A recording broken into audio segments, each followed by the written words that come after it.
What's good, YouTube? It's Sir Rome of RaRa, and today I'm here to talk about Jujutsu Kaisen Zero, which is a prequel to Jujutsu Kaisen Season 1, the anime. So, if you haven't seen the movie yet, I'm sorry, but I'm going to spoil a bunch of it for y'all, and I'm going to jump right in. This movie is based around a character named Yuta, who is not in Season 1 of Jujutsu Kaisen. He is cursed, so he has this very strong curse attached to him.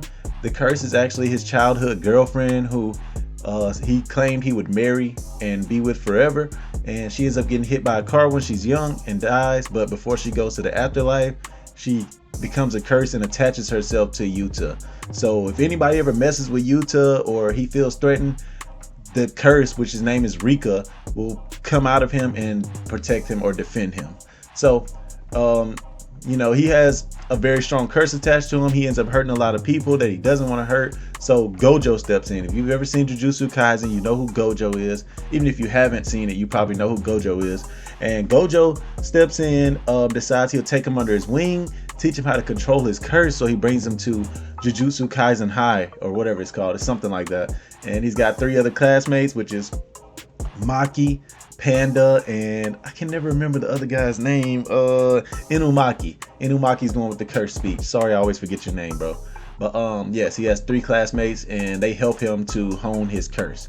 That's the plot to this movie. There's a little more to it, but I'll get into it as I go. I'm just gonna get into some of the highlights of the movie and some of the lowlights of the movie, which will mainly be highlights because I enjoyed this movie a lot. So my first highlight would be the action in this movie, and they got a few scenes in here that's just pretty much like as good as anime gets as far as fighting and stuff. All right, it ain't as good as anime gets, but it got some good fight scenes. For one, you got when Panda actually unleashes his curse abilities, which I don't know if they've ever shown it or not. I don't remember if they showed it in season 1. But either way, he turns into a badass panda when he's mad, and he's like really strong and really fast. And it caught me off guard because I was always wondering why he's like, like looked at as one of the stronger classmates. But I see now he's a dog. Then you also have the scene where Gojo fights another sorcerer. And this sorcerer, I forgot his name. It's some kind of Egyptian name or something. But this sorcerer is supposed to be really strong. Like, they hype him up. And then Gojo put them paws on his ass. Legit puts them paws on his ass. And it's hilarious. Gojo OP as fuck. So it didn't come as a surprise or anything. But they got more fight scenes. Yuta fights, and he ends up being a straight badass. He starts off as like a little bitch kinda. I hate to be that way, but he's like a little bitch nigga. And then he ends up finding a way to put his cursed energy, well, Rika's cursed energy, into his blade, and it's pink and it looks fresh as fuck. And he ends up using it to fight, and he gets pretty good at fighting. But when him and Rika fight together, they are OP as fuck. Oh, Rika is already a straight dog. Every time she came out, she was fucking destroying shit. I'm telling y'all, she is wreaking havoc when she comes out. I guess that's why they call her Rika, because she wreaks havoc. But either way, yeah, she's out there putting in major work. So when she fights with Yuta, they bad as fuck. Like, they fuck shit up. They have a lot of fight scenes in the movie, but those are the highlights of the fights for me. Another highlight in this movie would be the antagonist, and I gotta look at his name too. Sorry, y'all, but I don't really remember his name. Suguru. Suguru is his name, and Suguru is also a sorcerer, and he's also Gojo's best friend. Spoiler alert. And he is also a badass sorcerer. He has the ability to take people's curses from them, wield them himself, use them to fight other people, and like they do what he says. He has over 2,000 curses that he's already controlling. But the thing is, he wants Yuta's curse because Rika is like the strongest freaking curse ever. Not the strongest ever, but she's super strong. She's I want to say class A, but that's not what they call a special class curse. And yes, so he wants Rika. So that's who he's going after in this movie. And that's one of the highlights for me because they did they, instead of having a curse as the main bad guy, they have another sorcerer as the main bad guy. And it's pretty cool because he's Gojo's best friend, so Gojo don't really want to kill him or nothing like that. But they're just at odds because also Suguru wants every human in the world to die. He calls them all monkeys or primates or something, kind of like Frieza. But he wants all humans to die. He only wants sorcerers to walk the planet. Only the strong survive type thing. One of those crazy mindset guys. But he's a badass. Got crazy swagger. Every time he's on scene, you know, he's taking over the camera. He's a good antagonist. I loved him in this movie.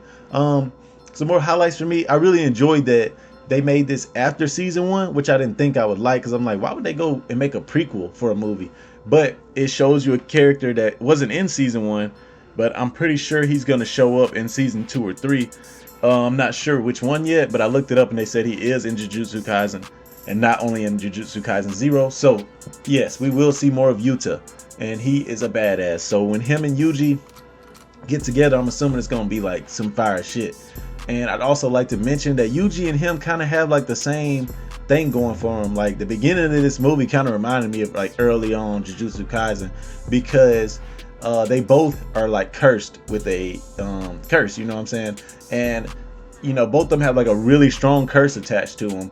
Yuji has damn, I can't think of the dude's name right now. I haven't seen season 1 of Jujutsu Kaisen in a long time, but he's got the strongest curse of all, like the Lord of all curses as his curse. And then Yuta has Rika, who is a special class curse. So both of them have really strong curses attached to them, and at the beginning they're not able to control their powers very well, and you know, they work to control them. So they're very similar characters, and they also like have to call on their curse a lot to help them when they're too weak to win fights on their own. So they kind of remind me of each other in a way.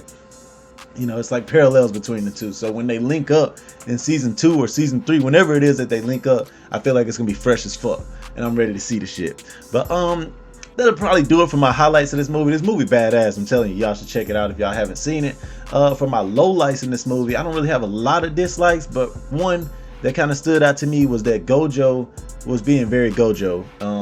He did not protect Yuta the way he should have.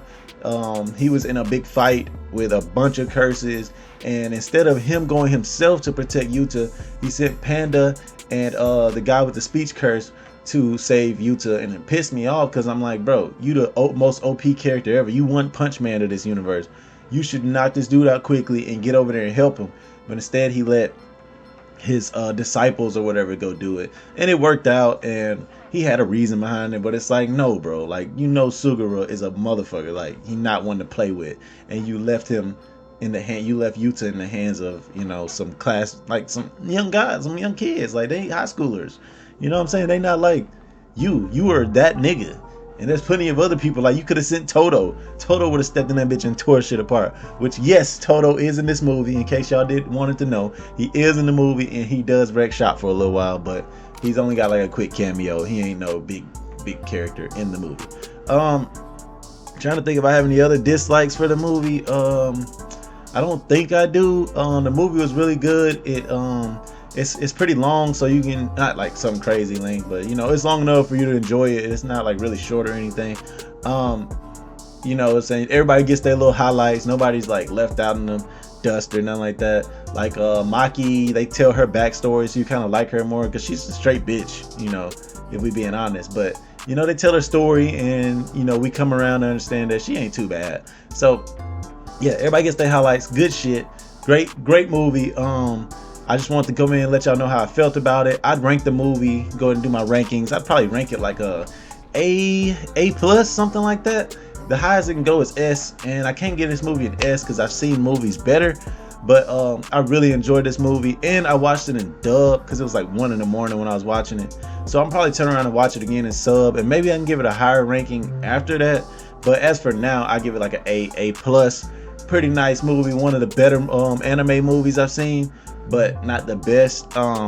And would I recommend it? Of course I would recommend this movie to anybody who likes anime, and anybody who likes like dark anime. Like Yu Yu Hakusho is a pretty good example because they got demons in it. Demons, curses, kind of similar.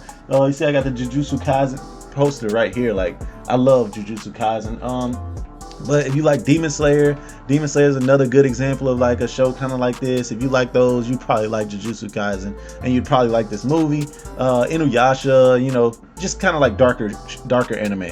Attack on Titan, maybe it's not really that similar to that, but you know, that's darker anime where people die and shit like that. So yeah, If you like dark anime, check this out. If you like anime with good story, this is a good movie to watch. You know what I'm saying? You can watch this and see if you'd want to watch Jujutsu Kaisen instead of watching, 18 episodes. Well, it's more than 18. It's probably like 25 episodes of season 1. You could just watch Jujutsu Kaisen 0, the movie, in like an hour and a half, and you'd know the same things you pretty much know about season 1 and figure out if you really want to watch it or not. So I recommend this movie. Also, if you just want, something new to watch and you don't know anything about, this type of anime, I'd still recommend you check it out. Even if you don't like anime, check the movie out for yourself. If you don't like it in the first 20 minutes, cut it off, man. Ain't nothing gonna hurt nobody. You know what I'm saying? Everybody's sitting at home streaming shit nowadays. It's on Crunchyroll. Y'all go check it out and leave a comment. Let me know what y'all think if you like the movie. And if you didn't like the movie, you can also let me know what you think. But leave a comment of your favorite character from this movie. And hit the like button, hit the subscribe button if you haven't already. My social medias are starting to do a little better with my whole posting and stuff. So follow me. I'm going to put it all in the description. Y'all go check out my social medias. Follow me. You know what I'm saying? I've had some videos do really well on Facebook. A couple of them do decent on TikTok. So y'all just go check me out. And besides that, y'all, suck it easy.